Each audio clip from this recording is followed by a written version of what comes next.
Baik, Alhamdulillah, Alhamdulillahilladzi an'amana bi ni'matil iman wal Islam.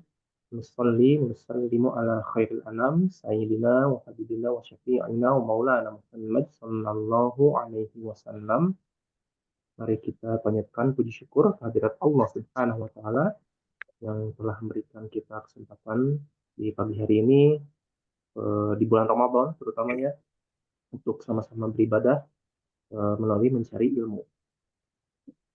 Mudah-mudahan lewat ibadah mencari ilmu ini kita memperoleh ridha Allah, memperoleh balasan pahala yang banyak yang berlipat, kemudian kebaikan, kebahagiaan sesuai judulnya ya, Ramadan dan kebahagiaan serta keselamatan dunia akhirat. Amin. Em, Materi kita Ustadz Usep Muhammad Ishak sudah hadir saat ini di tengah-tengah kita. Terima kasih Ustadz, dan juga kepada para peserta selamat bergabung ya, dan juga pada panitia terima kasih sudah membantu Mas Aki ya. Dan insya Allah kajian bulanan Ramadan Pimpin ini judulnya Ramadan dan Kebahagiaan ya Ustaz ya. Apa, eh, saum dan Ramadan, apa, saum dan kebahagiaan yang sering terkait itu. Mungkin nanti sebelum mulai saya bacakan dulu profil sekilas dari Ustadz Usep ya. Mari kita tidak lupa kita panjatkan salawat salam pada Nabi kita Nabi Muhammad Sallallahu Alaihi Wasallam, kepada para ahlul bait, para sahabat, para tabiin, tabiut tabiin dan umatnya hingga akhir zaman, dan kepada kita semua yang mudah-mudahan memperoleh syafaat dari Nabi. Baik, mungkin kita langsung saja untuk eh, mungkin sudah pada kenal ya pemateri kita, apa, Dr. Usep Muhammad Ishak ini. Sebagian besar di sini sudah pernah ikut kajian pimpin dan mungkin sudah pernah ikut juga kajian dengan Ustadz Usep, tapi saya akan bacakan saja sekilas ya profilnya. Baik, Ustadz Usep Muhammad Ishak ini studinya S1 S2-nya di Departemen Fisika Institut Teknologi Bandung, S1 dan S2-nya ya. Kemudian S3, kemudian beliau juga sempat em, menempuh pendidikan PhD di Central for Advanced Studies on Islam, Science and Civilization atau CASIS UTM. Kalau sekarang Raja Zarid Sofia ya, Raja Zarid Sofia CASIS UTM Malaysia, di bidang filsafat sains tahun 2017 di bawah bimbingan Profesor Wan Muhammad Nur Wan Daud mengenai filsafat sains Ibnul Haytham. Kemudian sejak tahun 2000 aktif mengajar kuliah fisika dan kalkulus. Saat ini fokus mengajar saja Ustaz ya. Ya, ajar. Ya, dan dipimpin ini ya, dia juga Ya. suka mengadakan tiap bulan itu ada kegiatan pimpin itu rutin daras buku The Covenants karya Profesor Syed Muhammad Naqib Alatas. Kemudian juga rutin juga tiap sebulan sekali itu ada pendalaman kuliah pandangan alam Islam, kuliah worldview Islam, tapi lebih lebih intensif gitu ya, lebih dalam. Nah, di antara publikasi beliau, karya tulis Ustadz Usep ini tahun 2007 ada Menguak Rahasia Alam dengan Fisika, yang dinobatkan sebagai buku pelajaran fisika terbaik oleh Kementerian Agama dalam lomba penulisan buku pelajaran MIPA Departemen Agama tahun 2007. Kemudian Menjadi Saintis Muslim, dan Ibnul Haytham Sang Pembawa Cahaya Sains. Kemudian bukunya itu ya, Buah Filsafat Ibnul Haytham ya Sat ya. Kemudian ada lagi yang satu lagi tuh ini saya lupa judulnya tuh, Pendidikan akhlak. yang ya, pendidikan akhlak ya, Ya. pendidikan akhlak Ibnul Haytham Sat ya. Ya. Ya, ya, ya. Dan di antara eh, terus yang berkaitan dengan kebahagiaan itu ada juga konsep kebahagiaan menurut Ibnul Haytham ya. Jurnal ya, jurnal itu. Ya, jurnal itu jurnal ini. Terus Ibnul Haytham Classification of Knowledge, dan banyak lagi ya, karya-karya tulis bisa bisa mungkin bisa dicari di Google gitu ya. Baik, tidak berlama-lama, mungkin saya persilakan saja kepada Ustaz Usep Malisak untuk memulai menyampaikan materinya. Silakan Ustaz. Baik, terima kasih ya Kang Ridwan. Bismillahirrahmanirrahim. Assalamualaikum warahmatullahi wabarakatuh. Alhamdulillahirabbil alamin wassalatu wassalamu ala asyrafil anbiya wal mursalin Muhammadin wa ala alihi wa sahbihi ajma'in. Subhanaka la ilma lana illa ma 'allamtana innaka antal alimul hakim. Rabbi israh li sadri wa yassir li amri wahlul 'uqdatam min lisani yafqahu qawli. Allahumma inni as'aluka ilman nafi'an wa rizqan tayyiban wa amalan mutaqabbalan. Allahumma anfa'na bima 'allamtana wa 'allimna ma yanfa'una wa zidna ilma. Allahumma inni a'udzubika min ilmin la yanfa'u min qalbin la takhsha wa min da'watin la yustajabu laha. Allahumma rzuqna fahman nabiyyin wa hifdzal mursalin wa ilhamal malaikatil muqarrabin birahmatika ya arhamar rahimin. Baik, terima kasih ya Kang Ridwan atas pengantarnya dan juga atas kesempatannya eh, pada kesempatan yang amat baik dan penuh berkah ini di bulan Ramadan. Juga kepada rekan-rekan yang hadir yang tidak bisa saya sebutkan satu persatu karena cukup lumayan ya jumlahnya. Satu kelas ini kalau di kampus ya. Satu kelas. Jadi terima kasih sudah sudi hadir pada kesempatan hari ini. Eh, Sebelum masuk mungkin saya akan berikan sedikit latar belakang ya tentang kegiatan ini. Jadi biasanya kalau bulan Ramadan itu selalu ada kajian yang sifatnya umum ya. Maksudnya umum di sini adalah tidak terlalu apa ya, tidak terlalu filosofis, jelimet ya. Biasanya kan topik-topik kegiatan pimpin ini topik-topik yang lumayan ya, memeras otak begitu. Dan biasanya kalau bulan Ramadan kita ambil topik-topik yang lebih umum, tidak terlalu jelimet, eh, tapi berkaitan dengan bulan Ramadan ya. Nah, biasanya yang diundang nih eh, dari luar ya, asatidz dari luar ya. Kalau saya tidak salah pernah eh, Ustadz apa sih, beberapa lah ya, Ustadz Khalil kalau nggak salah pernah juga, Khalil Hasibi dan lain-lain, atau Ustadz Ardiansyah mungkin ya. Nah tapi pada tahun ini semula direncanakan ada 2 sesi sebenarnya dengan Ustadz Wendy, tapi karena satu dan lain hal mungkin tidak tidak jadi atau bagaimana ya. Jadi hanya eh, sesi bersama saya saja. Jadi saya di sini saya mengisi kekosongan yang biasa diisi oleh pemateri dari luar ya. Karena kalau internal ini udah sering sebenarnya ya. Ya tapi tidak apa-apa. Jadi saya pun senang dan bahagia bisa berkesempatan untuk bersama-sama duduk ya dalam tanda petik dalam majelis ilmu mengisi keberkahan bulan Ramadan ini. Nah, jadi tema yang akan disampaikan ini Ramadan dan kebahagiaan. Atau sebenarnya saya mau mengangkat istilah barangkali dianggap baru ya, bahwa bulan Ramadan ini bisa juga lah dijuluki sebagai syahrul sa'adah. Ya mungkin satu yang entah saya belum pernah mendengar juga. Mungkin sudah ada yang mengangkatnya tapi saya belum pernah dengar ya, syahrul sa'adah. Nah, kenapa saya mengangkat ini? Karena beberapa ini sebenarnya beberapa beberapa hal yang sebelumnya terlintas. Jadi saya sudah membawakan materi konsep kebahagiaan ini sudah cukup lama ya, udah mungkin belasan tahun rasanya ya, belasan tahun membawakan PAI dan topiknya konsep kebahagiaan juga di kelas di mata kuliah agama di kampus saya. Saya mengajar mata kuliah agama juga ada materi tentang konsep kebahagiaan. Nah, lama-lama saya merundung juga sebenarnya ada beberapa hal dalam konsep kebahagiaan yang biasanya dikaji secara filosofis itu sebenarnya sangat berkaitan dengan tujuan dari Ramadan ini sebenarnya.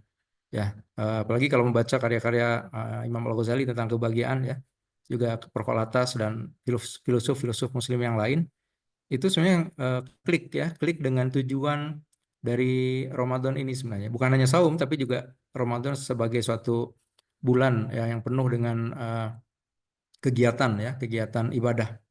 Jadi rasanya mungkin ya perlu mendiskusikan atau menyajikan dalam satu topik khusus bahwa sebenarnya tujuan dari Ramadan ini banyak, tapi juga salah satunya adalah membuat kita ini orang-orang mukmin ini bahagia sebenarnya. Ya, jadi karena itu saya mencoba mengkaitkan Ramadan sebagai suatu bulan penuh dengan ibadah dan tujuan-tujuan yang sangat tinggi, yang sangat mulia dengan tujuan kebahagiaan, ya. Nah, baik. Nah, jadi seperti kita sudah ketahui bersama ya, jadi bulan Ramadan ini bulan yang bisa dikatakan rajanya seluruh bulan, ya. Jadi kalau dalam setahun ada satu bulan istimewa, itu tidak lain dan tidak bukan adalah bulan Ramadan. Dalam satu minggu ada satu hari yang istimewa, yaitu hari Jumat ya, bagi Muslim ya. Dalam 24 jam juga kita mengenal waktu-waktu yang mustajab, yang istimewa, diantaranya waktu eh, pertengahan malam, ya sepertiga malam, juga setelah sholat asar, waktu-waktu yang mustajab untuk berdoa gitu. Nah, salah satu indikasi bahwa bulan Ramadan ini mulia dan penting adalah boleh dikatakan bulan Ramadan ini bulan yang paling banyak julukannya. Jadi kalau seseorang ya banyak dijuluki kan, seseorang misalnya katakanlah Muhammad Ali gitu, julukannya ini banyak kan, ya Muhammad Ali ini atau orang-orang penting lainnya lah, yang punya julukan yang macam-macam, biasanya menunjukkan bahwa orang tersebut punya nama besar, ya baik buruk ataupun baik ya. Nah, demikian juga Ramadan itu banyak julukannya. Ya, misalnya tentu saja bulan saum, ya, bulan puasa. Nah, Syahrus Siam, ya tidak lain dan tidak bukan karena di dalamnya kita melaksanakan ibadah saum. Dan ibadah saum ini ibadah yang sangat eh, penting dalam pengertian sebagaimana dalam Quran disebutkan ya, bahwa ibadah saum ini ibadah yang sudah diwajibkan kepada umat-umat terdahulu. Ya, itu menunjukkan bahwa ibadah saum ini secara apa secara tujuan merupakan ibadah yang tujuannya sangat penting sehingga diwajibkan juga pada umat sebelumnya. Dan kalau kita lihat dalam agama lain, puasa juga merupakan ibadah yang memiliki posisi tersendiri. Ya misalnya dalam agama, katakanlah agama Yahudi gitu, mereka juga berpuasa. Misalnya di hari-hari istimewa seperti Yom Kippur ya. Di hari Yom Kippur mereka juga berpuasa 25 jam ya, atau 24 atau 25 jam tidak makan, seperti kita juga tidak makan, tidak minum, tidak minum, tidak berhubungan suami istri ya selama 24 atau 25 jam. Dalam di kalangan umat Kristiani juga ada puasa juga ya, puasa 40 hari malah ya. Puasa yang disebut dengan Lent ya, Lent ya, atau Prapaskah ya. Cuma puasanya masih boleh makan minum ya, dilarang hanya berpuasa pada hal-hal yang dianggap apa? Dianggap mewah. Misalnya biasanya makan daging itu nggak boleh gitu. Atau makan anggur ya, minum anggur ya boleh. Jadi tidak seperti kita ya. Jadi hanya beberapa jenis makanan. Dalam agama Hindu dan Buddha juga sama ya. Ada puasa juga di hari-hari tertentu ya. Jadi puasa ini memang sangat baik, bukan hanya dari segi keimanan tapi jadi dari segi fisik ya. Kita tahu bersama nih sekarang lagi ngetren intermittent fasting misalnya ya. Jadi sebenarnya bulan Ramadan itu ya intermittent fasting sebenarnya, tapi intermittent fasting masih boleh minum ya, masih boleh minum, jadi asal tidak berkalori saja, atau kalorinya minimal. Nah jadi jelas saum ini ibadah yang sangat, atau kegiatan yang sangat luar biasa ya, yang apa yang sangat luar biasa baiknya bagi segala aspek dari diri manusia ya, dari aspek ruhaniah maupun juga jasmaniah. Jadi itu kenapa disebut juga bulan istimewa. Jadi Syahrus Siam. Juga kita tahu bersama bahwa bulan ini adalah bulan Al-Quran, di mana Al-Quran itu diturunkan pertama kali baik dari dari Lauhul Mahfud ke Baitul Izzah ya pada malam Lailatul Qadar, ya, malam-malam ganjil di akhir-akhir bulan Ramadan ya. Eh, eh, Demikian juga diturunkannya ayat pertama dari Quran ya, dari Baitul Izzah kepada Nabi Muhammad SAW di Gua Hiro ya, yang biasanya diperingati pada tanggal 17 Ramadan ya. Ya, jadi ini di bulan yang sama, itu bulan Al-Quran, dan bahkan Nabi Muhammad SAW itu secara rutin terbiasa untuk menghatamkan Quran satu kali dalam bulan Ramadan, sehingga kita juga dianjurkan untuk menghatamkan sekurangnya 1 kali lah ya dalam bulan Ramadan. Bahkan di akhir kehidupan beliau dihatamkan 2 kali ya oleh Nabi Muhammad SAW di depan Jibril alaihissalam. Nah, karena itu bulan ini adalah bulan penghormatan terhadap Quran. Jadi disunahkan dan dianjurkan untuk banyak berinteraksi dengan Quran. Ya, amat merugi orang yang dalam bulan ini sangat jarang berinteraksi dengan Quran. Ya, jadi inilah kesempatan yang sangat baik berinteraksi dengan Quran, baik membacanya, ya menghafalnya, mendiskusikannya dan lain sebagainya. Nah, kemudian juga sering disebut sebagai Syahrul Mubarak. Maaf ini kurang alif lam ya. Jadi bulan yang diberkahi ini berdasar pada hadis Nabi ya. Julukan ini disebut dengan Syahrul Mubarak karena banyak berkah, banyak kebaikan ya yang terkumpul dalam bulan ini. Kemudian juga disebut sebagai Syahrul Rahmah karena bulan ini Allah mengampuni ya memberikan ganjaran yang berlipat ganda dari setiap ibadah yang kita kerjakan. Bahkan dalam ada perkataan bahwa tidurnya orang berpuasa itu ibadah ya. Itu yang menjadi alasan orang tidur terus ya. Nah, eh, karena begitu luasnya rahmat Allah di dalam bulan ini. Kemudian juga dijuluki sebagai Syahrul Magfirah ya, Syahrul Itqam Itqi minan nar ya. Eh, eh, bulan ampunan ya, bulan pembebasan dari siksa neraka berdasar hadis Nabi ya. Juga disebut sebagai bulan pendidikan, Syahrul Tarbiyah ya, karena kita dididik ya di bulan ini dengan pendidikan rohani. Banyak julukannya, Syahrul Jihad, Syahrul Sabr dan lain sebagainya. Cuma yang jarang diperkenalkan ini adalah apa yang tadi saya sampaikan adalah sebenarnya eh, dia juga bisa disebut sebagai Syahrul Sa'adah, bulan kebahagiaan. Nanti kita akan analisis ya kenapa bulan Ramadan ini boleh atau bisa disebut sebagai Syahrul Sa'adah. Ya, eh, ada satu hadis Nabi yang mungkin sering juga ya dibacakan, tapi mungkin barangkali ya, Allah alam mungkin saya kurang membaca, kurang banyak mendengar. Ini jarang diteliti secara filosofis. Yaitu ada hubungannya sebenarnya saum Ramadan dengan kebahagiaan ya. Dari satu hadis Nabi ya, lisoim farhatani, farhatun inda fitrihi wa farhatun inda liqa'i rabbih.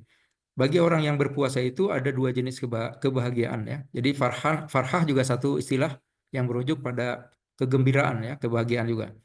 Yaitu kegembiraan ketika berbuka puasa ya, ketika membatalkan puasa, dan kegembiraan ketika bertemu dengan Tuhannya.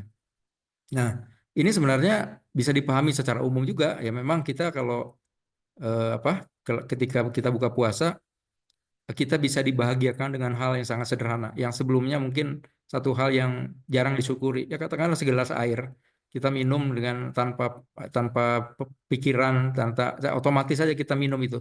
Ya tidak ada rasa syukur yang timbul dari segelas air.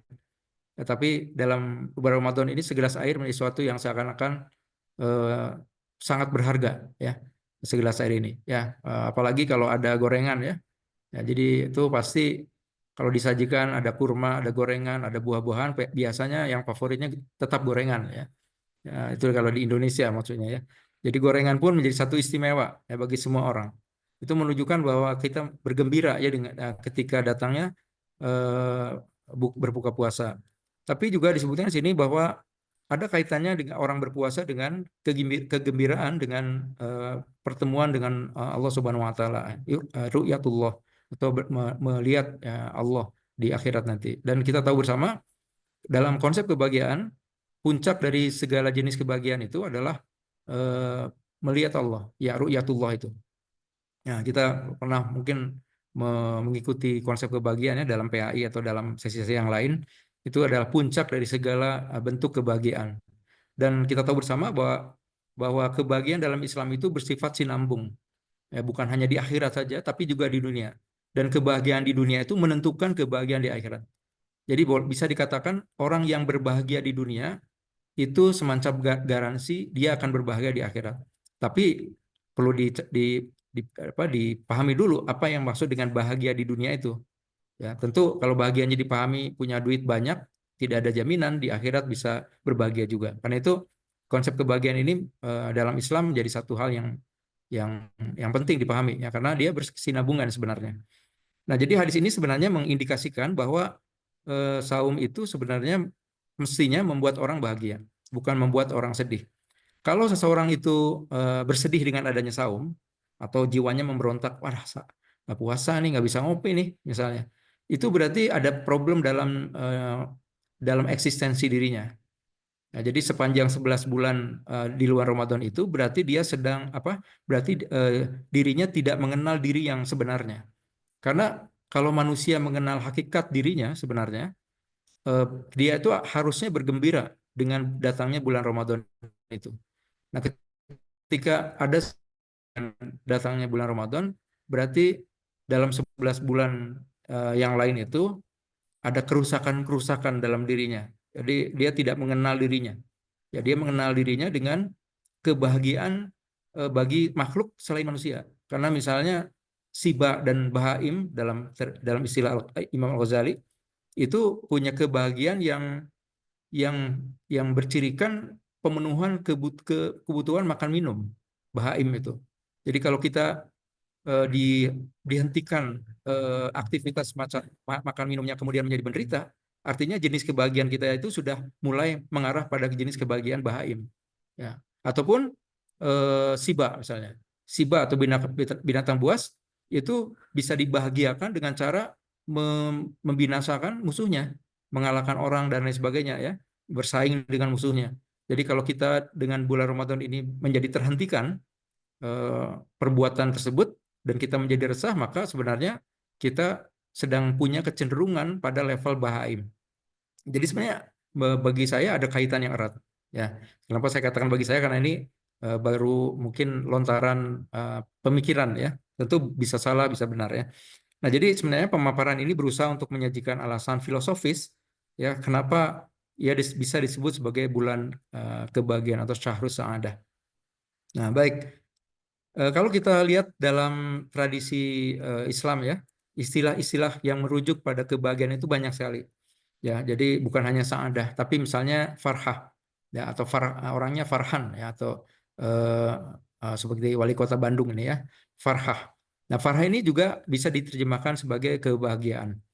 Atau lebih tepat mungkin kegembiraan. Jenis kegembiraan yang sifatnya spontan. Ya, karena kenikmatan yang datang dengan cepat. Ya, seperti karena itu hadis tadi menyebutkan orang itu bisa gembira ya, bisa farhatun ketika bertemu dengan takjil ya, karena sesuatu yang spontan, jadi timbul rasa lapang dada. Itu kalau lihat dalam kamus ya Lisanul Arab ataupun dalam Ar-Raghib Al-Isfahani, jadi farhah ini suatu jenis kebahagiaan atau kegembiraan yang sifatnya spontan karena kenikmatan yang tiba-tiba ya datang gitu. Demikian juga kalau ru'yatullah, bertemu dengan Allah itu sama atau bukan sama ya, maksudnya seperti kita inilah, seperti kita kalau tiba-tiba ketemu seorang idola ya di dunia ini ya, tiba-tiba ketemu siapalah yang kita jadikan panutan, yang kita ingin ketemu ya dengannya itu, kan tiba-tiba sumringah. Ya itu. Jadi itulah farhah. Kemudian juga ada bahjah. Ya, bahjah ini juga satu yang merujuk kepada kegembiraan yang sifatnya lebih emosional, fisikal, yaitu bahjah atau psikologis ya. Juga ada falah atau aflah.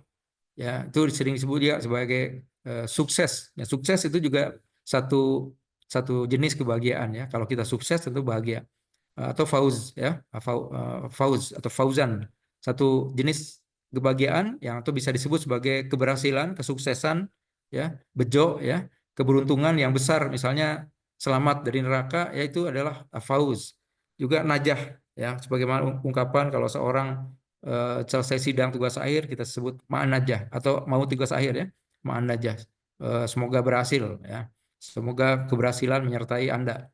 Nah, tapi istilah yang eh, merujuk pada kebahagiaan yang menyeluruh dalam terminologi Islam adalah sa'adah. Dan inilah istilah yang digunakan oleh para ulama seperti Imam Al-Ghazali, kemudian juga para filsuf, untuk merujuk pada jenis kebahagiaan sifatnya hakiki dan permanen. Ya, kalau farha ini kan spontan dan tidak langgeng begitu ya, tidak langgeng. Nah, jadi sa'adah ini adalah suatu eh, istilah ya, kebahagiaan yang hakiki, permanen dan menyeluruh. Nah, yaitu lenyapnya segala bentuk syakawah ya, yang merupakan lawan dari saadah, yaitu kalau dalam istilah filsafat di dunia barat sebut dengan tragedi ya, tragedi. Jadi kalau sebenarnya saadah itu kalau dipadankan dengan happiness sebenarnya kurang tepat sebenarnya. Ya, enggak, orang bisa keliru sebenarnya kalau menyebutkan saadah dengan happiness, tapi tidak ada istilah yang lain masalahnya ya.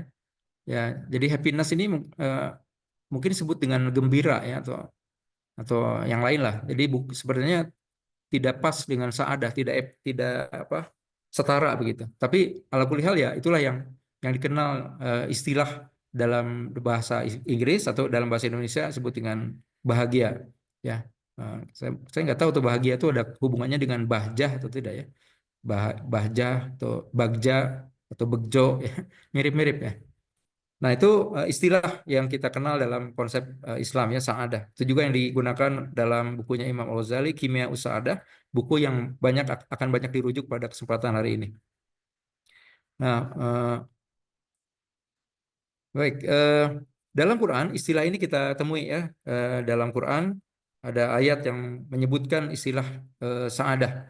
Misalnya yauma ya'ti la takallamu nafsun illa biidnihi faminhum syaqiyun ya wasa'idun. Ya, ketika hari itu datang, tidak seorang pun yang berbicara kecuali dengan izinnya, maka di antara mereka ada yang sengsara, syaqi, tadi lawan dari sa'adah, dan juga wasa'id, ada orang-orang yang berbahagia. Jadi orang yang berbahagia disebut dengan sa'id, ya, orang yang berbahagia. Nah, ini menunjukkan pertama bahwa puncak dari kebahagiaan itu disebut dengan sa'adah ya, atau sa'id orang-orangnya itu.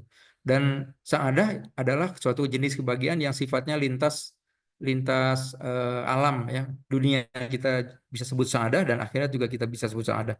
Juga dalam surat Hud ya disebutkan wa ammal ladzina su'idu fafil jannah khalidina fiha ma damatis samawati wal ardu illa ma syaa rabbuk atau an ghairu majdud ya. Adapun orang-orang yang berbahagia, ini kata yang digunakan juga su'idu ya. Maka tempatnya di dalam surga, jannah, mereka kekal di dalamnya. Jadi kebahagiaan adalah satu jenis maaf, saadah adalah satu jenis kebahagiaan yang sifatnya tidak tidak pertama tidak temporal ya. Artinya temporal itu kadang datang, kadang tidak. Juga tidak intermittent ya, ya apa? Intermittent ya. Datangnya apa di waktu-waktu tertentu. Jadi sifatnya permanen, menetap pada seseorang gitu, baik dunia maupun di akhirat. Terlepas itu dalam keadaan yang menyenangkan ataupun dalam keadaan yang menyedihkan. Ini memang seperti seperti berlawanan ya. Seseorang bisa saadah, bisa berbahagia pada saat kondisinya itu bersedih.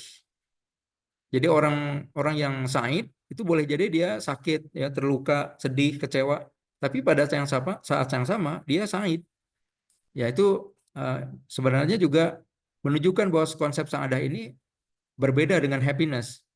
Ya kalau happiness ya pasti ya ketawa-ketawa ya, gembira gitu. Tapi saadah itu lepas dari keadaan sebenarnya. Jadi permanen, steady ya. Jadi kita bisa lihat ya, Nabi Muhammad SAW. Nabi Muhammad SAW itu kan orang paling berbahagia, orang yang paling mencapai saadah yang paling tinggi makomnya itu. Tapi baginda Nabi itu adalah orang yang manusia yang meminjam istilahnya Syekh Hamzah Yusuf, manusia yang paling banyak jenis ujiannya, yang menerima segala bentuk penderitaan yang mungkin diterima semua orang. Ya, ditinggal istrinya, ditinggal pelindungnya, diboykot, ya mau dibunuh, dihinakan, dilempar batu, ya diusir dari tanah airnya. Manusia mana yang pernah mengalami komplikasi penderitaan semacam itu? Ya amat jarang. Ya, dan itu ada pada diri Nabi Muhammad SAW. Tapi pada saat yang sama, beliau adalah orang yang bahagia. Beliau adalah orang yang menerima semua keadaan itu dalam dalam kondisi yang lapang, yang kondisi yang ridho ya terhadap semua ketentuan Allah. Dan itulah kebahagiaan sebenarnya.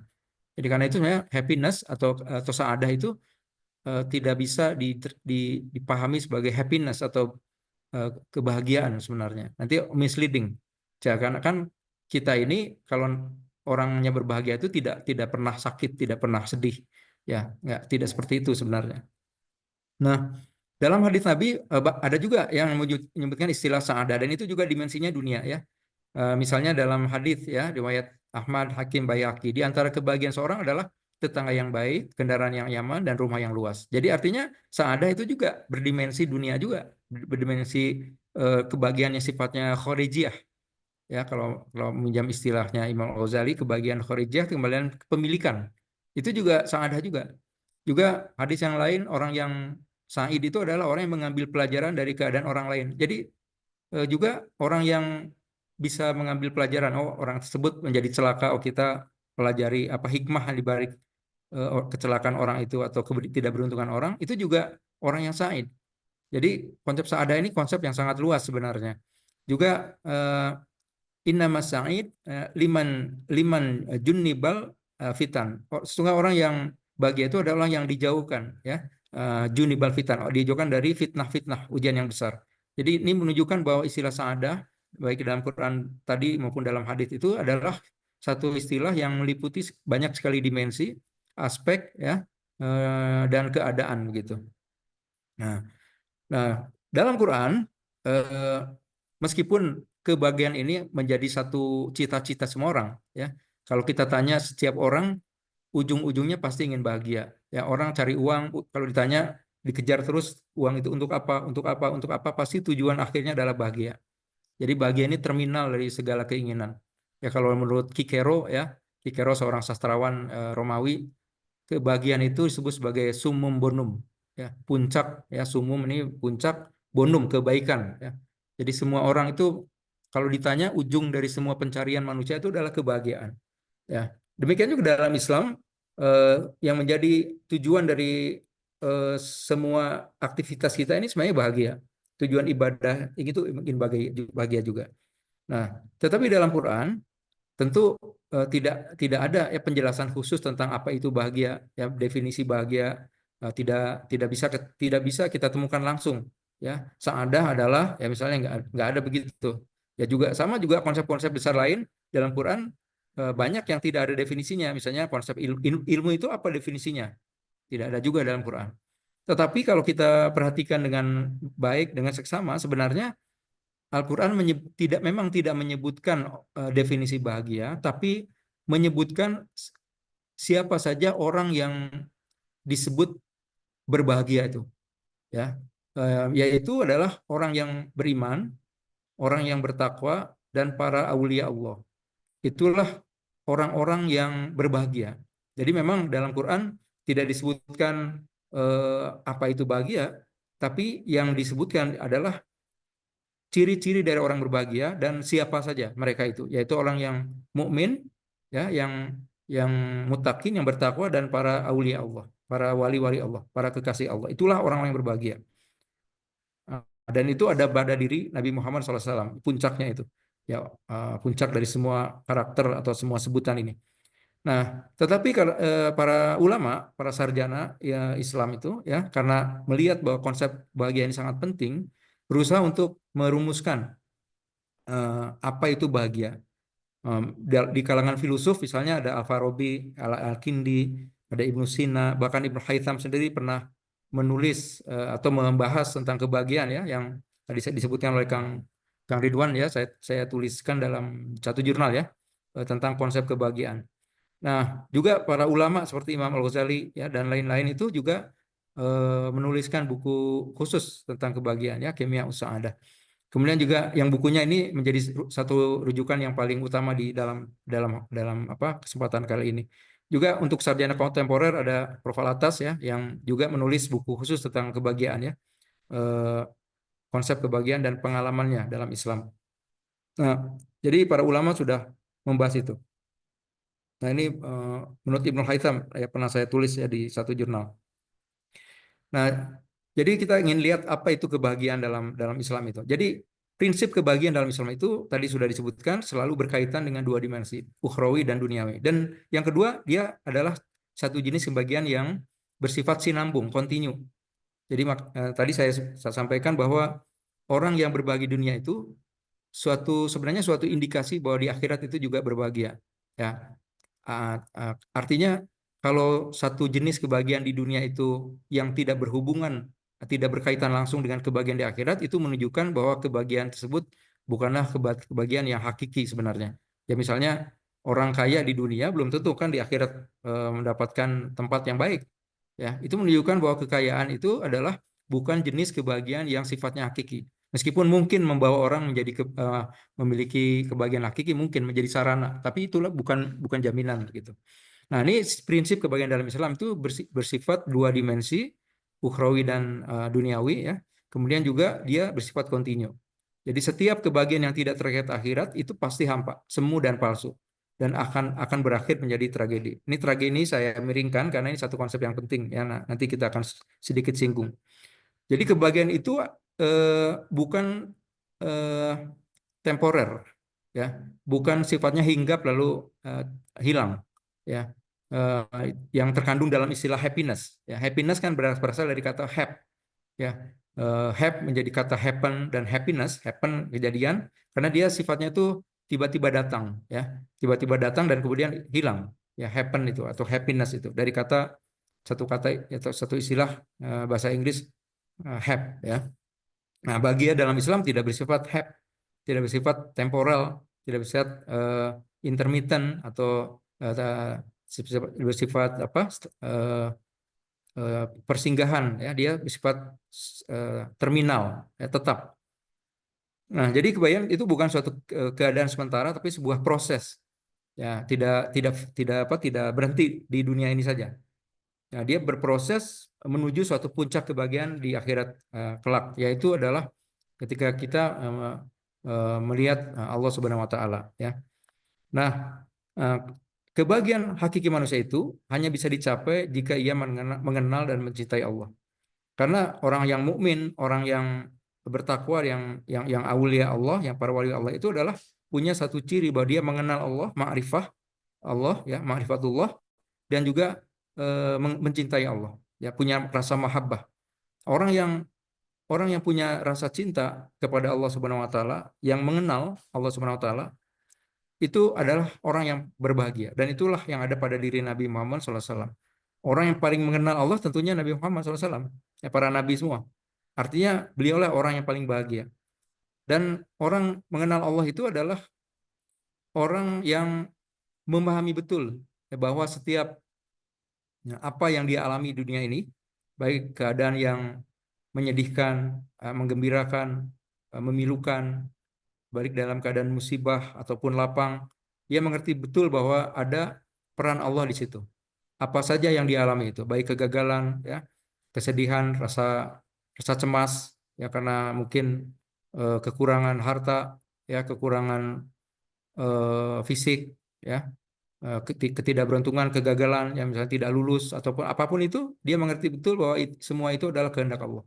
Karena dia mengenal Allah, dan karena dia mengenal Allah, tidak mungkin Allah yang dia kenal itu berbuat zalim pada hamba yang dicintainya. Jadi itulah ketika kita mengenal Allah tidak akan selalu punya rasa berbaik sangka. Ya, kita misalnya kepada orang tua, ya, misalnya kita kena marah orang tua, kita tidak langsung berburuk sangka, ya, bahwa orang tua kita itu membenci kita, karena kita paham rasanya tidak mungkin selama ini saya kenal sama ibu saya begitu baik, ya, begitu sayang kepada saya sejak kecil, tidak mungkin jika beliau marah itu karena benci. Karena kenapa demikian? Karena kita kenal dengan ibu kita itu.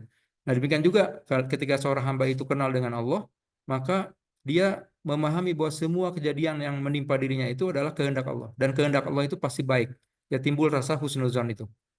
Ya, itulah yang dialami oleh baginda Nabi Muhammad SAW dan para sahabat ketika diuji dengan berbagai hal yang sangat berat dalam kehidupannya itu.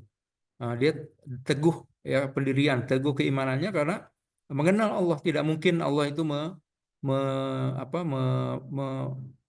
membuat satu situasi yang menjadikan hamba yang dicintainya, yaitu Nabi Muhammad SAW itu menjadi eh, apa eh, menjadi sulit, menjadi susah, ya, karena kejadian itu.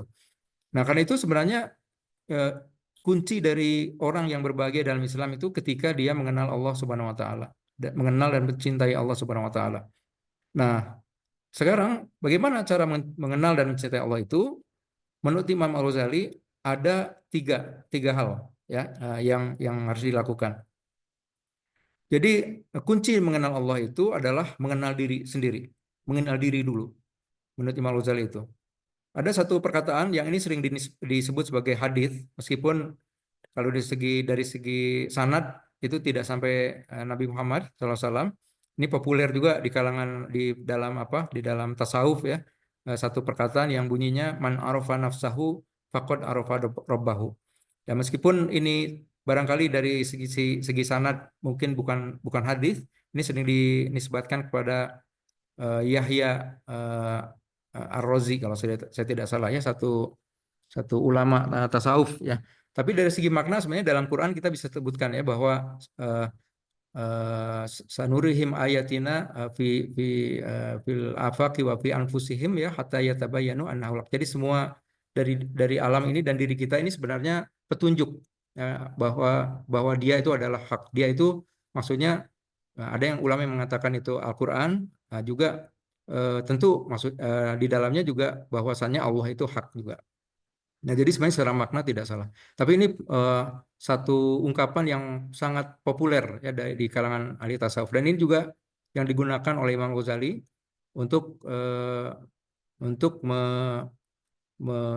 menjadikan cara untuk mengenal Allah itu pertama kali adalah mengenal diri sendiri dulu.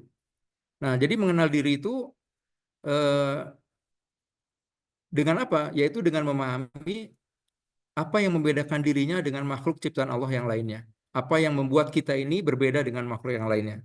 Itu menurut Imam Ghazali.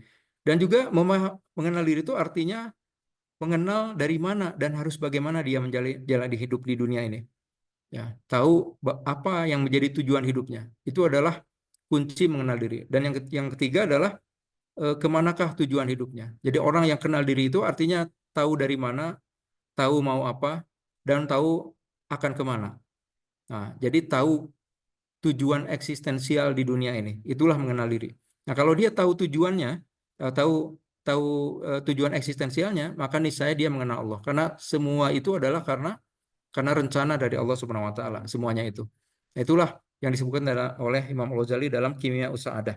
Karena itu ada 4 pilar untuk menggapai kebahagiaan hakiki menurut Imam Al-Ghazali, yaitu pertama mengenal diri.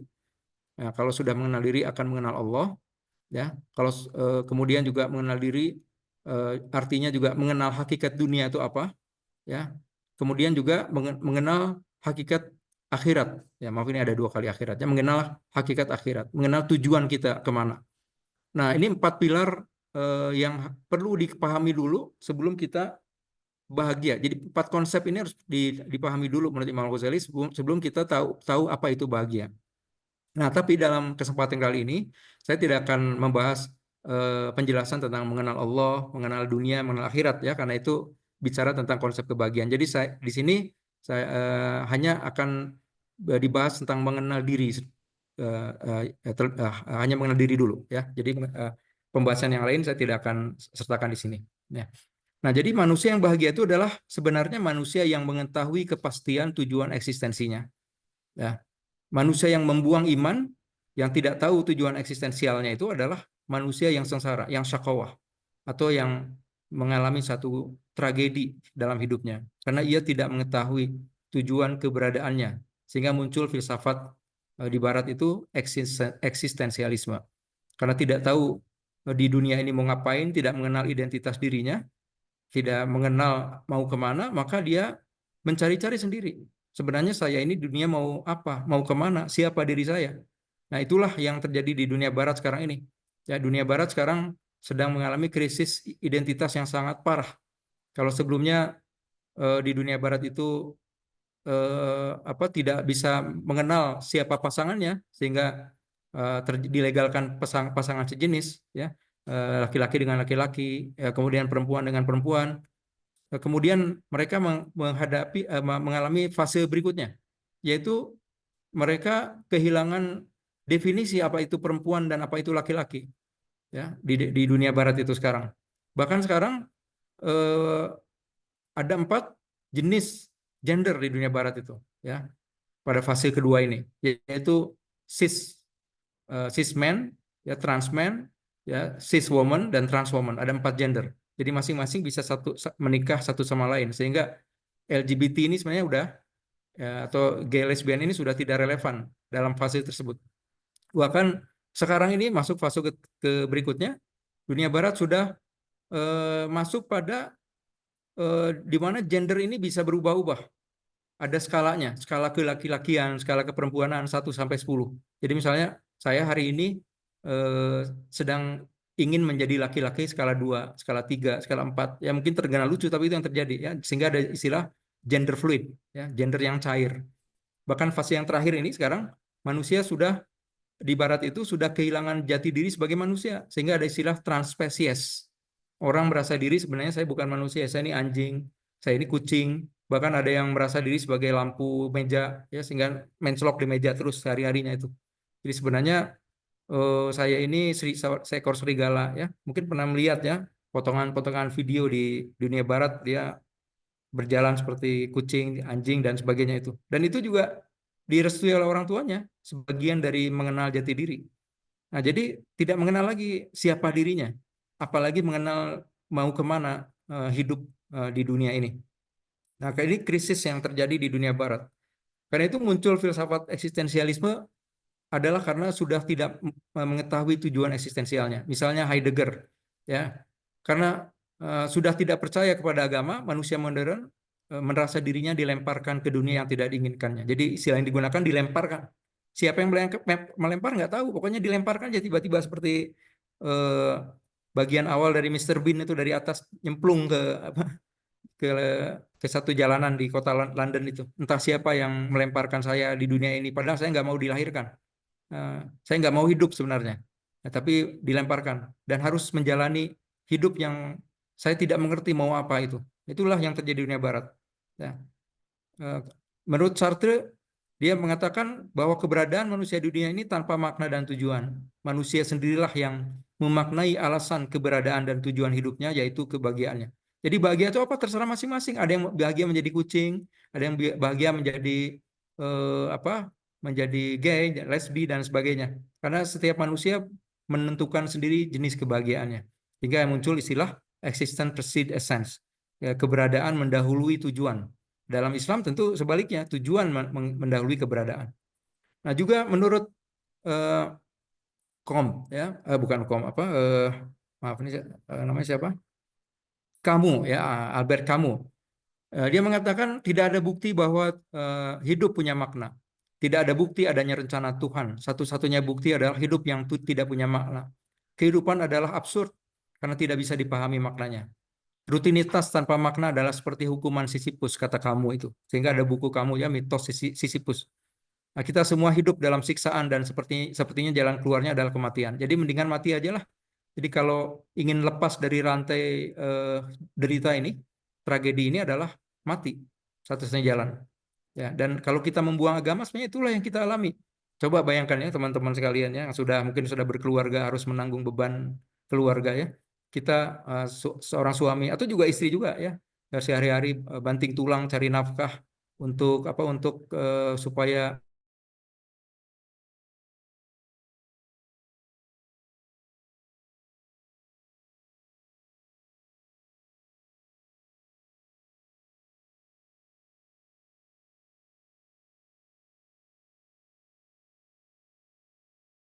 kita nikmati ya, penghasilan seorang suami itu yang menikmati sebagian besar siapa? Orang lain.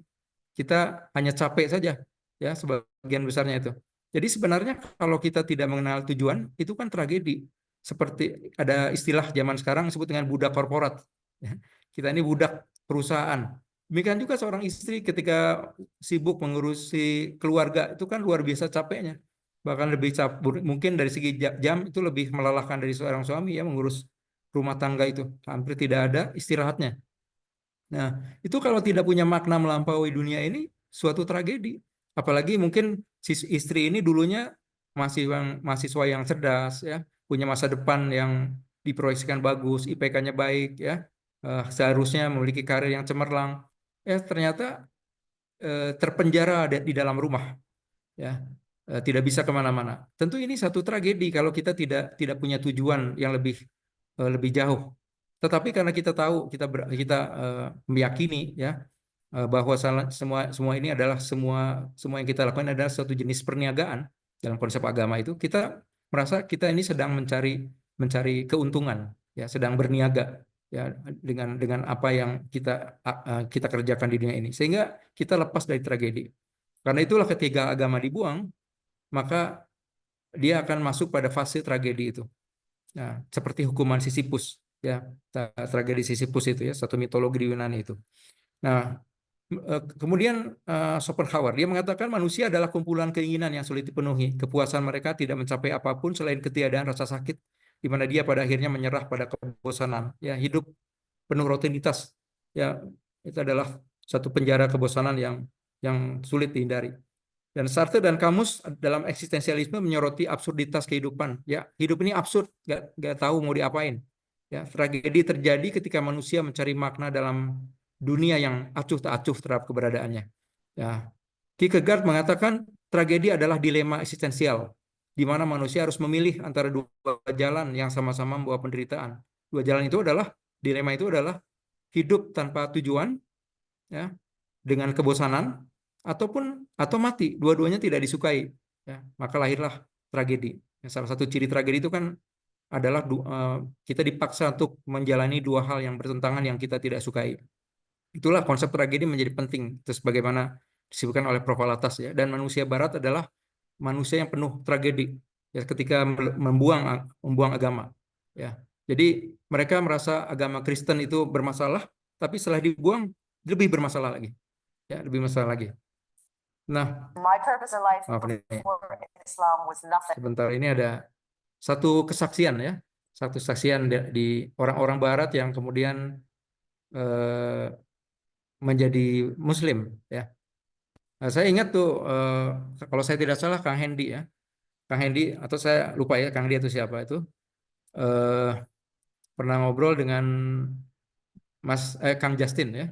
Kang Justin McLean ini dulu sering dipimpin, beliau mualaf ya, orang Kanada ya, pernah sharing ya, saya lupa kepada Kang Hendy atau kepada siapa gitu, terus disampaikan kepada saya, kata Kang Justin ini orang-orang Islam yang sejak lahir itu yang seperti kita ini ya, katakanlah sejak lahir dan tanda petik ya, itu tidak mengalami fase di mana hidup tadinya tidak punya tujuan, tidak mengerti apa yang mau dijalani, apa yang mau dikerjakan dalam hidupnya ini.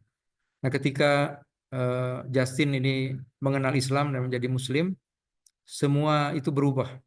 Ya, semua itu berubah. Semua hidup itu menjadi terang benderang. Apa yang harus dikerjakan, kita mau kemana. Dan kenikmatan itu sulit. Ya, bahkan tidak bisa kita alami sebagai orang yang memang Muslim ya sejak kecil gitu, tidak mengalami fase revert begitu. Dan apa yang dialami Justin itu sebenarnya itulah yang dialami semua orang Barat ketika memeluk Islam ya, dengan kesadaran. Ini sebagai contoh, ini beberapa kesaksian dari mualaf-mualaf ini yang menunjukkan betapa bahagianya ketika menjadi Muslim, dan salah satu yang membuat mereka bahagia itu adalah mengetahui tujuan hidup. Ya, kita lihat sini. My purpose after Islam is to worship and serve Allah with everything that He's given me. People think that you're free when you live that life. You live the Western white life, that you're free. You're not. You're a slave to this idea of society that never makes you happy. You're constantly chasing the next moment to be happy. And then after Islam, you're always happy. Even if you're sad, you're happy because one, you know Allah is there listening to your tears. Two, you know that there's goodness coming from that difficulty. Allah says, with hardship comes ease, not after it. Many people interpret that as after hardship comes ease. Of course it does, because life is good and bad and good and bad. That's not what Allah is saying. He's saying that through your hardship, with your hardship is coming a blessing, and you just don't know it yet. You can't see it yet. You need to step back before you can. Has the same purpose. God, Allah, He created humans to worship Him, only to worship Him. The test is to see if, said in that video, this worldly life that we live in, you know, like us working to just get money, to just get by, the drugs and the parties and the people and just like the whole worldly life. In Arabic we call it the dunya. This is like the lowest place, and it's just a game, it's a show, you know. Here are 3 ways that Islam has changed my life for the better. Number 1, and this to me is the most important, is purpose of life.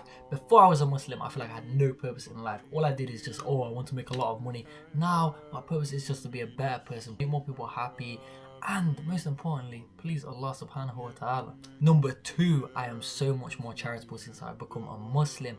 A lot of people, you give to receive something, but I know that my reward is with Allah. So when I do things, I know that it's a good deed for me, and in return I will be rewarded for Allah. I don't need things in return from anyone.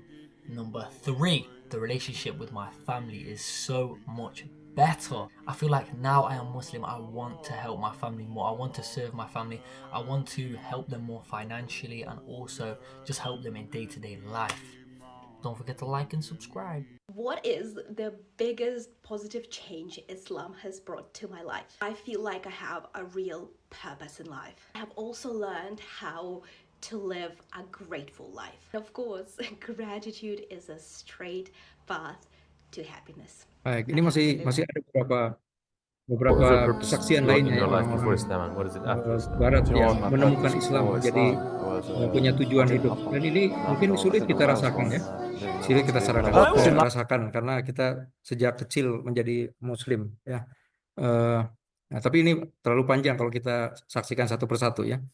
Nah, jadi ketika kita mengenal diri itu artinya mengenal jawaban eksistensial berikut, yaitu adalah apa yang ada dalam diri manusia yang dapat dijawab dengan setelah kita mengenal hati beserta aspeknya, menurut Imam Ghazali ya. Kemudian sejak kapan kita ada yang dapat dijawab ketika mengenal Tuhan, ya, karena kita memahami kita ini sebenarnya sebelum diturunkan ke dunia ini kita mengalami satu fase di alam ruh, ya, dan kita sudah mengenal Allah Subhanahu Wa Taala itu. Kemudian akan kemana kita yang dapat dijawab ketika mengenal hakikat akhirat.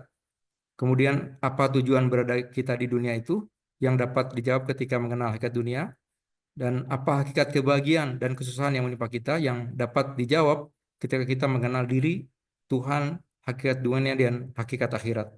Nah, jadi itu adalah jawaban terhadap mengenal atau jawaban terhadap pertanyaan-pertanyaan eksistensial manusia sebenarnya. Nah, sekarang Imam Al-Ghazali mengatakan manusia itu sebenarnya hakikat yang paling intinya adalah ruh, ya, jiwa, qalbnya, nafsnya. Nah, karena itu kita mengenal diri pada dasarnya adalah mengenal bahwa hakikat dirinya adalah yang ruhani dari dirinya. Nah, tapi ini tidak berarti bahwa kita mengabaikan yang fisik. Karena kalau kita baca ya buku Prof. Al-Atas misalnya, bahwa manusia dalam pandangan Islam itu bukan hanya ruh, bukan hanya jasad, dan bukan hanya ruh dan jasad, tapi dia sudah menjadi satu entitas yang baru. Karena itu ini tidak berarti bahwa kita mengabaikan jasad, tapi kalau dilihat mana yang paling inti dari manusia tentu adalah ruhnya.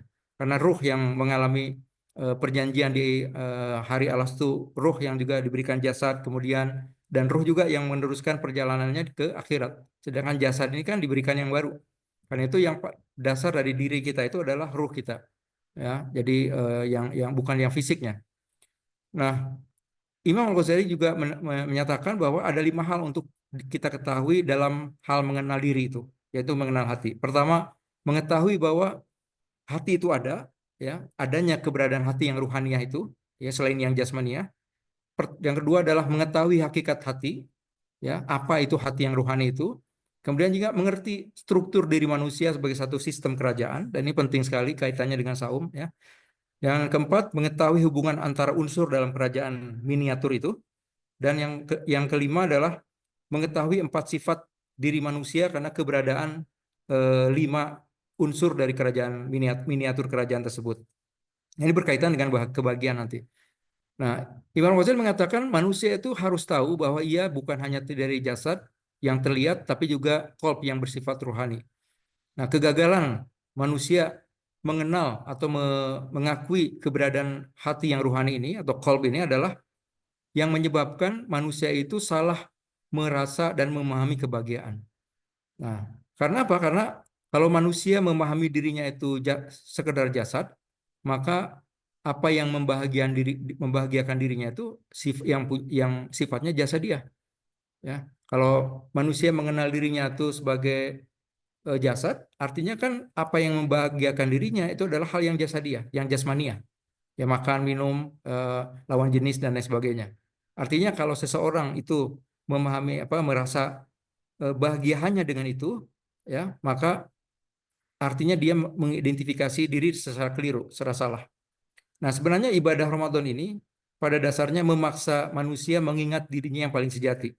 Ya, jadi Ramadan ini adalah sarana dari Allah Subhanahu wa taala untuk mengingatkan manusia, kalian ini bukanlah yang jasadnya. Yang terpenting dari kita ini, orang-orang beriman ini adalah yang ruhaninya. Ya, inilah saatnya menengok dirimu yang sejati itu yang ruhani itu. Karena itu dalam Ramadan kan kita tahu bersama bahwa segala aspek yang berkaitan dengan penguatan yang jasmaniah itu sengaja ditekan. Jadi diri jasmani kita dan syahwat kita ya itu sengaja ditekan oleh Allah, dibuat lemah, dibuat secara fisikal ya, dibuat remah, dibuat tidak berdaya dengan lapar, dengan haus ya dan lain sebagainya. Jadi sengaja supaya potensi diri manusia yang sejati itu yaitu qalbnya itu menjadi muncul kembali. Yang 11 bulan yang mungkin 11 bulan di luar bulan Ramadan itu sudah tertutupi hakikat diri manusia itu dengan makan minum, dengan kebutuhan seksual dan hawa nafsu lainnya, syahwat lainnya.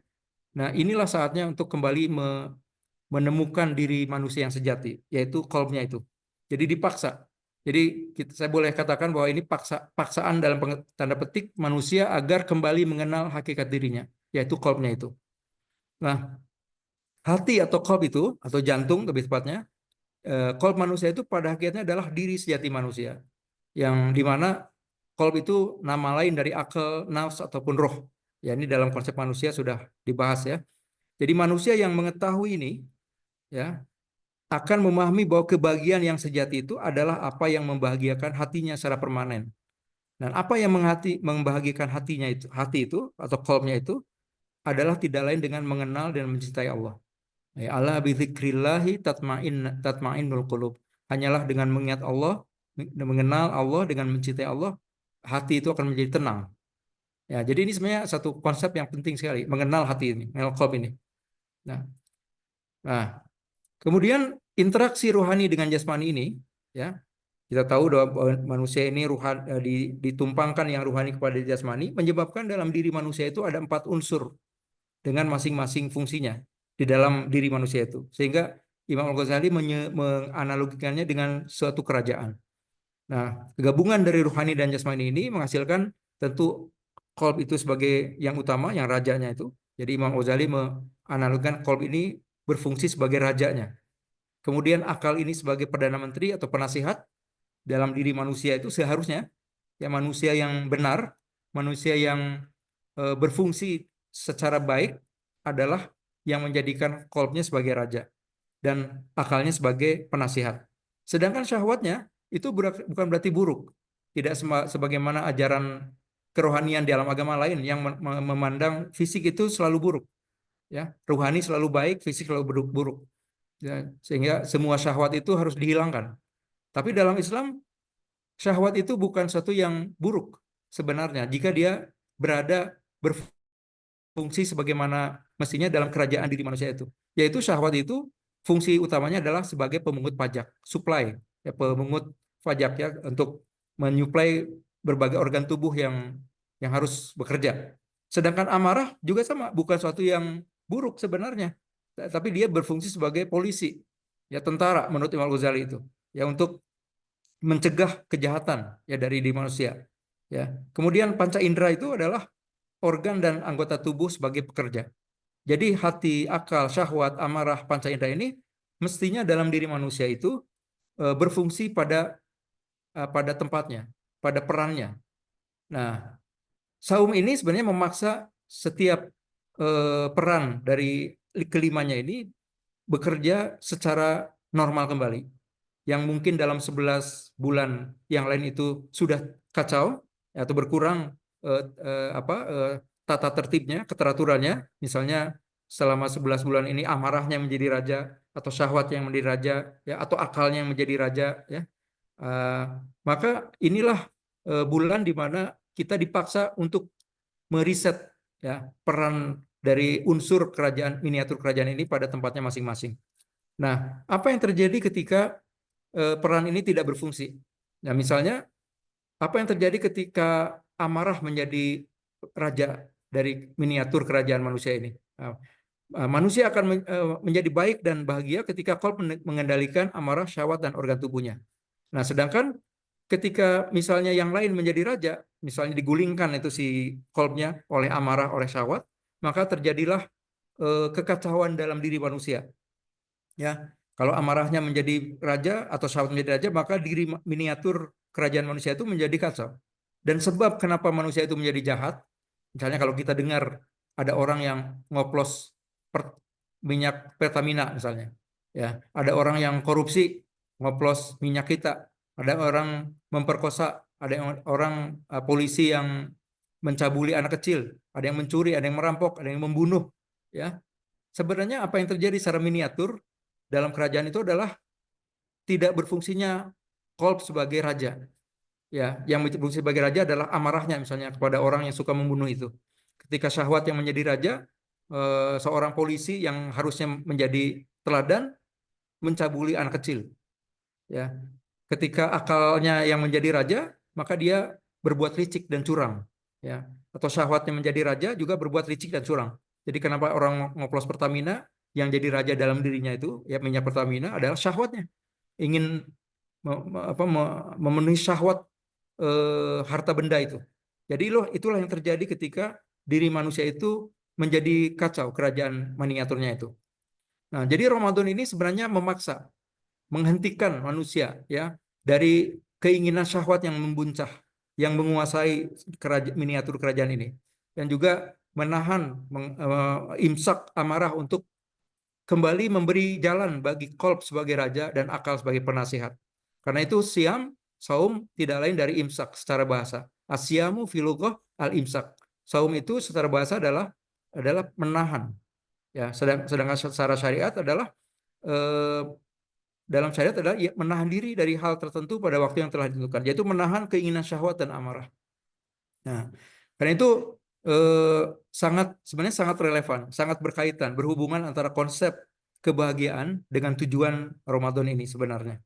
Nah, jadi di satu sisi amarah dan syahwat ini ditekan menjadi selemah-lemahnya, sedangkan di sisi lain ruhani kita diberi pupuk, ya, diberi stimulan melalui tilawah, melalui ibadah tarawih, melalui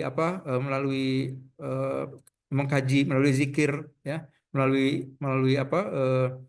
itikaf di masjid, sehingga si raja yang tadi sudah digulingkan itu menjadi berdaya kembali, ya, bertahta kembali setelah keluar dari bulan Ramadan. Karena itu tidak salah dan sangat tepat kalau Ramadan itu disebut bulan pendidikan, ya, syahru tarbiyah ataupun syahru ta'dib, ya.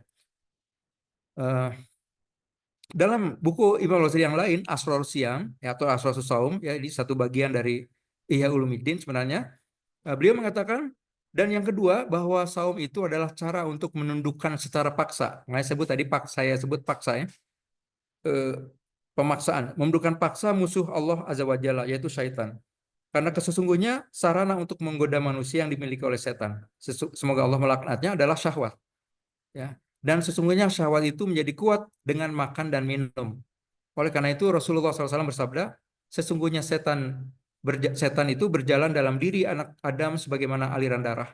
Maka persempitlah jalannya dengan rasa lapar. Dan karena itu pula lah Rasulullah SAW berkata pada Aisyah radhiyallahu anha, biasakanlah mengetuk pintu surga. Aisyah radhiyallahu anha bertanya, dengan apa wahai Rasulullah? Beliau menjawab, dengan rasa lapar, ya, bil ju', yaitu dengan saum itu. Itu satu pernyataan dalam Asrarus Saum, ya, atau dalam Ihya Ulumuddin, ya, dari Imam Ghazali juga. Nah, jadi keberadaan nafsu syahwat dan amarah ini selain akal dan qalb ini, ketika dia bertahta menjadi raja, itu akan melahirkan diri manusia yang bukan sebenarnya. Jadi manusia yang seharusnya seharusnya seperti sosok yang mulia, ya, yang mampu mengendalikannya, itu ketika amarahnya menjadi raja, maka lahirlah sifat-sifat binatang tadi yang gemar mengalahkan orang, membinasakan orang, menyingkirkan karir orang di perusahaan, menjatuhkan nama orang, kemudian juga membunuh sampai membunuh, menistakan orang, memfitnah orang. Orang yang seperti itu berarti ada masalah dalam dirinya itu, yaitu adalah digulingkannya qalb sebagai raja oleh si syahwat tadi itu. Nah, ketika ketika amarah yang menjadi raja itu, ya, ketika syahwat yang menjadi raja menggulingkan qalbnya sebagai raja itu, maka manusia itu beralih menjadi bahaim, binatang ternak, ya, seperti sapi, seperti kerbau, yang tujuan hidupnya tidak lain dari makan minum, dan masalah makan, masalah minum, dan mencari pemenuhan kebutuhan biologis, ya, lainnya itu, ya, sehari-harinya 24 jam dipenuhi dengan pencarian makan minum, duit, dan pasangan hidup, seperti itu, ya, dominasi hidupnya itu. Nah, itu terjadi ketika syahwatnya itu mengendalikan atau menjadi raja dari miniatur diri manusia itu. Nah, sehingga tidak sangat tepat, ya, ketika Hamka, ya, Profesor Hamka, ya, Allah yarham, pernah mengatakan kalau hidup itu kerbau, sekedar kerbau, maka kalau hidup itu kerja, sekedar kerja, maka kebo juga kerja, ya. Karena kalau hidup sekedar hidup, maka monyet juga hidup. Nah, artinya kalau manusia itu sekedar kerja dan hidup, ya, maka apa bedanya dengan bahaim itu, dengan binatang ternak itu.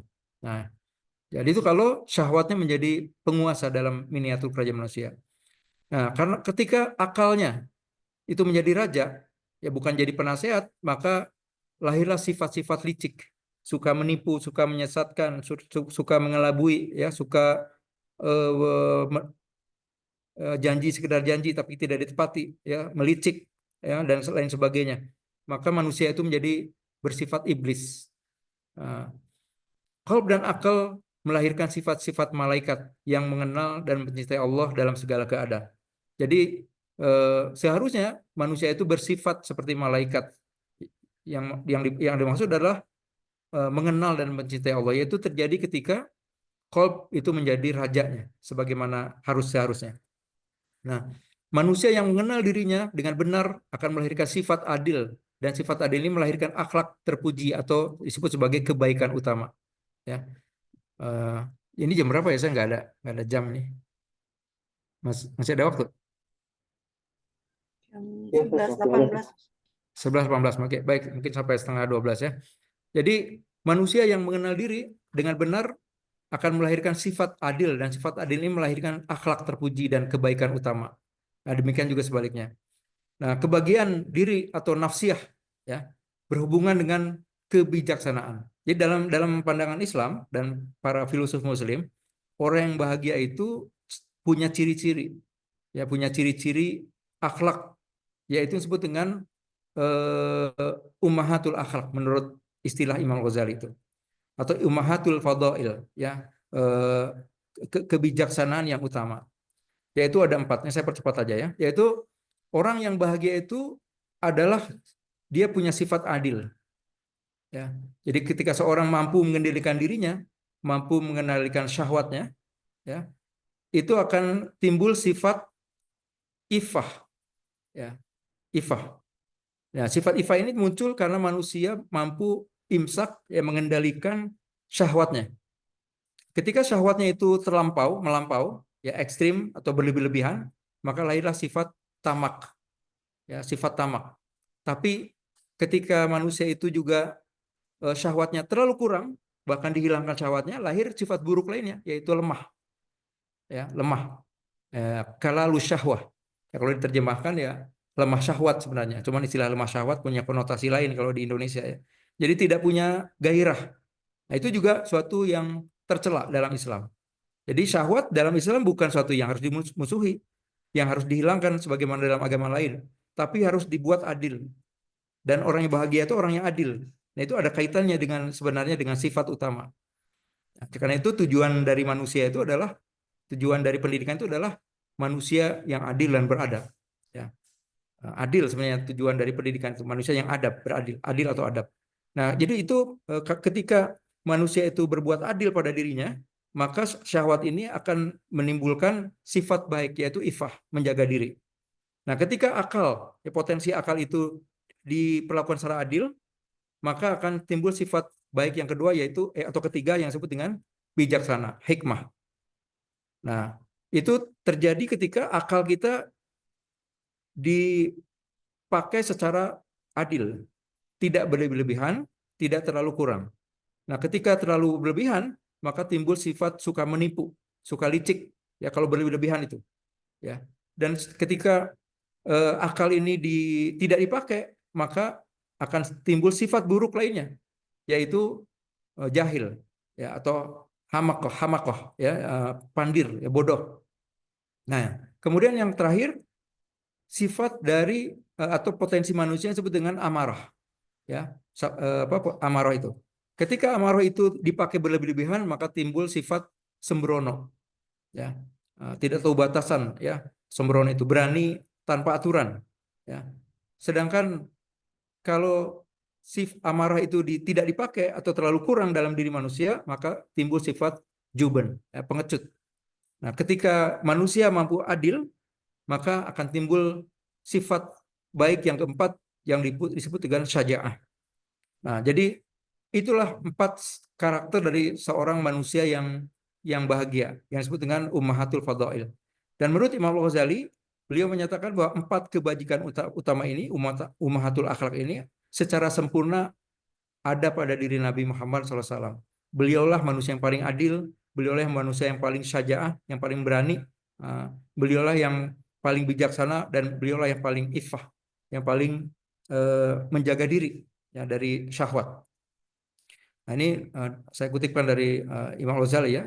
Idzan ummahatul akhlaq arba'ah, al-hikmah wasyaja'ah wal ifah wal adl.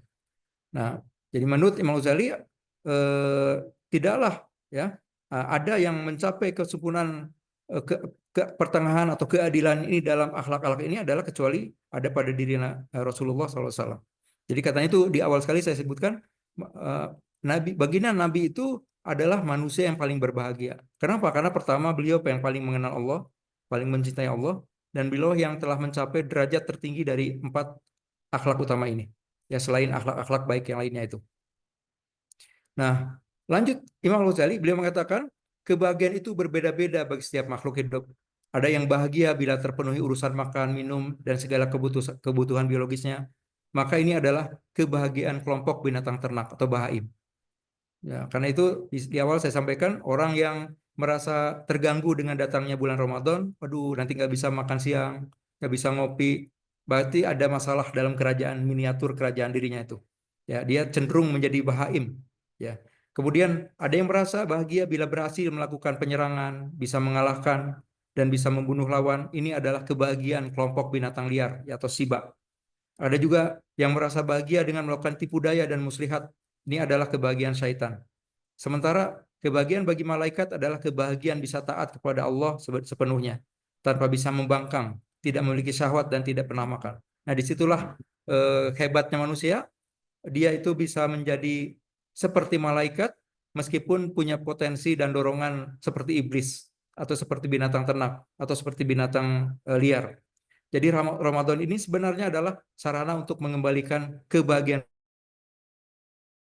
binatang ternak, kebahagiaan jenis binatang liar, dan kebahagiaan seperti setan itu kepada kebahagiaan yang seharusnya, kepada yang hakiki itu.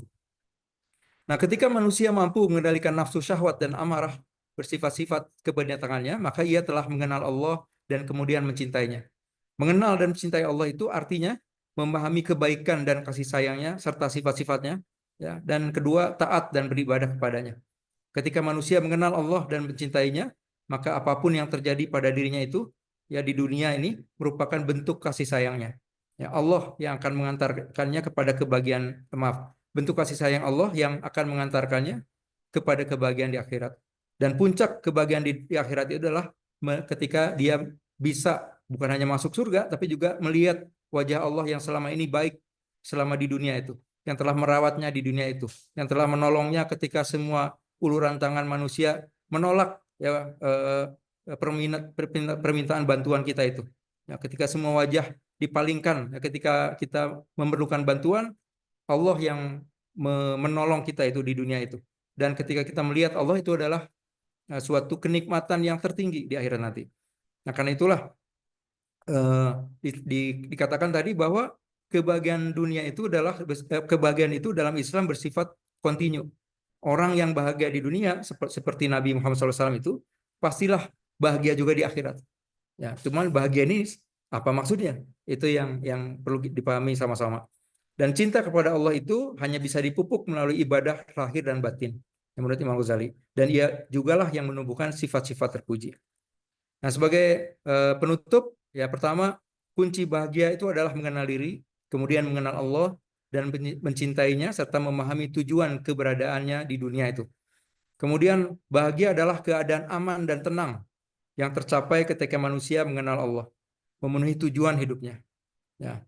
Bahagia dalam Islam bersifat pasti, tetap, permanen, terus-menerus, karena berdasar pada keyakinan. Orang yang bahagia itu adalah orang yang yakin, yang pasti, ya, yang memiliki kepastian tentang tujuan hidupnya, yang memiliki kepastian tentang keberadaan dirinya. Nah, sedangkan kesengsaraan atau tragedi, syakowah, adalah ketika seseorang menolak Tuhan, yang menolak Allah, menolak agama, yang memunculkan problem eksistensi seperti tadi disampaikan. Nah, mengapa di dalam Quran segala bentuk kebahagiaan hanya bisa dicapai oleh orang beriman, ya, bertakwa dan aulia, tadi disampaikan ya. Di dalam Al-Quran mungkin kita tidak menemukan definisi bahagia, tapi Allah menyebutkan kelompok-kelompok yang berbahagia. Karena mereka inilah golongan yang mengenal dirinya. Orang beriman itu kenal dirinya. Orang bertakwa itu kenal dirinya. Ya, para aulia Allah itu kenal dirinya. Mereka juga orang yang mengenal Allah tentunya. Mereka adalah golongan yang tahu tujuan hidupnya. Dan mereka adalah golongan yang meyakini negeri akhirat. Dan Ramadan ini pada dasarnya adalah satu kasih sayang Allah sebenarnya. Supaya manusia itu bahagia. Dengan cara yang benar. Dengan kebahagiaan yang sifatnya hakiki. Nah, demikian yang bisa saya sampaikan. Ya, alhamdulillah, terima kasih sudah sudi mendengar ya. Saya tutup ya. Assalamualaikum warahmatullahi wabarakatuh. Waalaikumsalam warahmatullahi wabarakatuh. Baik, terima kasih Ustaz atas materinya. Mungkin mau ada sesi pertanyaan Ustaz atau diskusi buat para Ya, peserta. ya boleh ya Kak. Sebenarnya ini apa kalau ya silakan kalau ada itu. Ya, baik. Kalau ada. Kalau begitu mungkin dua dulu ya Ustaz ya. Dua dulu dari siapa, silakan kalau ada yang mau ditanyakan atau diskusikan. Nah, ini Kang Noval, silakan. Ya, Boleh. Kang Noval, mangga. Oke, baik Ustadz. Bismillahirrahmanirrahim. Mungkin sebelumnya terima kasih Ustadz atas pemaparan yang sangat menambah insight baru ya terkait kebahagiaan ini. Cuman mungkin saya ada satu pertanyaan yang bagi saya perlu dijawab lah. Tentang kebahagiaan kan dalam Islam itu mengenal dan mencintai Tuhannya. Nah, untuk misalkan setelah dibangkitkan kematian kan kita akan masuk kepada surga, dan surga itu digambarkan dalam Al-Quran itu masih dalam apa ya, iming-iming mungkin kebahagiaannya terkait duniawi begitu, yang misalkan buah-buahan, ada sungai-sungai dan sebagainya. Nah, apakah ini berarti sifat kemanusiaan itu tidak akan hilang dan akan terus ada begitu sampai ke surga nanti, begitu Ustaz? Ya, pertanyaan yang menarik ya, Kang Novel. Saya ingat tuh ada seorang apologet ya, seorang apologet Kristiani itu pernah mengatakan, saya jawab langsung ya, Kang Ridwan ya. Iya, Bang Ustaz, Bang. Oh, maaf, saya pikir gitu maksudnya. Jadi saya teringat tuh ada pernyataan seorang apologet tuh bahwa agama agama Kristen itu katanya tidak apa tidak mengiming-imingi pemeluknya dengan janji-janji sifatnya jasadiah gitu ya, kenikmatan duniawi ya. Tapi ada tuh agama katanya meskipun tidak menyebutkan Islam ya, yang dalam kitab sucinya masih menggunakan iming-iming kenikmatan duniawi ketika masuk surga gitu. Nah, sebenarnya kan eh, tadi pertanyaannya apakah di apa di akhirat nanti masih bersifat apa kemanusiaan? Ya, jelas ya dalam dalam Quran kan disebutkan ya bahwa kita ini diberikan jasad yang baru.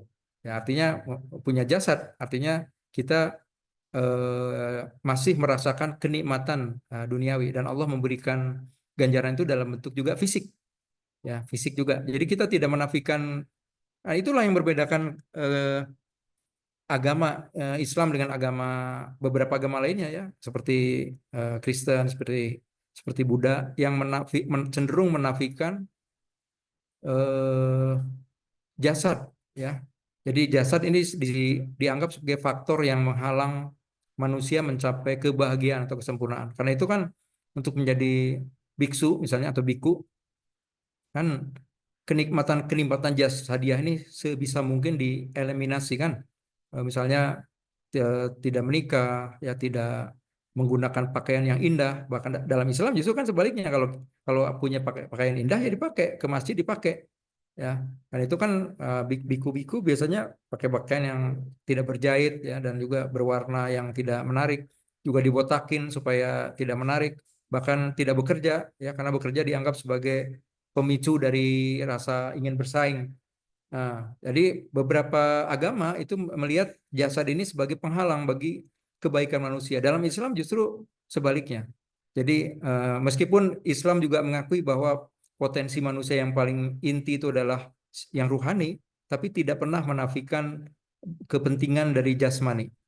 Nah, dalam Islam jasmania itu adalah sarana untuk mencapai kebahagiaan yang hakiki. Bagaimana mungkin kita bisa beribadah tanpa ada jasmaninya? Ya kita sholat pakai harus ruku, harus sujud, itu semua kan jasmani. Ya, kita juga dilarang berlebih-lebihan dalam saum. Ya kata Nabi, saya ini orang paling baik, saya juga berbuka, saya juga menikah, ya dan lain sebagainya. Jadi itu membedakan kita ini dengan beberapa karakteristik dari agama yang lain yang cenderung melihat kenikmatan jasmania ini sebagai satu yang negatif gitu.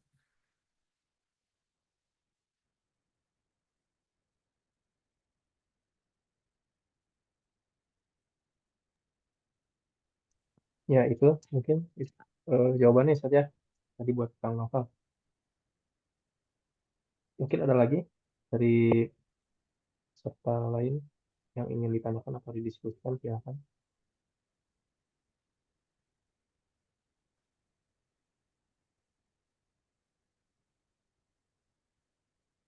Sambil menunggu mungkin tadi Ustaz saya mau tanya juga Ustaz. Yang Ummahatul Akhlak itu lahir dari tadi ya kayak tawakul, muraqabah, Ya, terus nah kalau di buku Profesor Alatas juga ada tuh disinggung juga Ustaz ya kalau nggak salah itu sifat yang lebih tinggi lagi daripada ummahat yang empat sifat utama tadi ya Ustaz ya. Berarti itu memang karena itulah apa?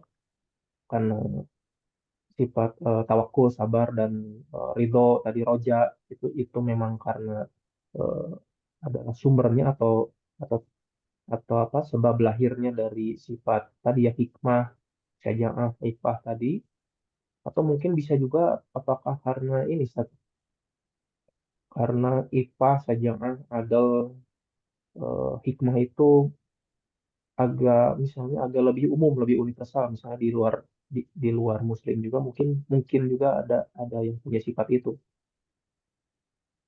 ya. Jadi memang konsep umatul akhlak itu kalau kita mempelajari etika Yunani ya, sebetulnya juga dikenal dalam tradisi Yunani, bahkan dalam eh, dalam tradisi gereja yang disebut dengan Cardinal Virtus ya.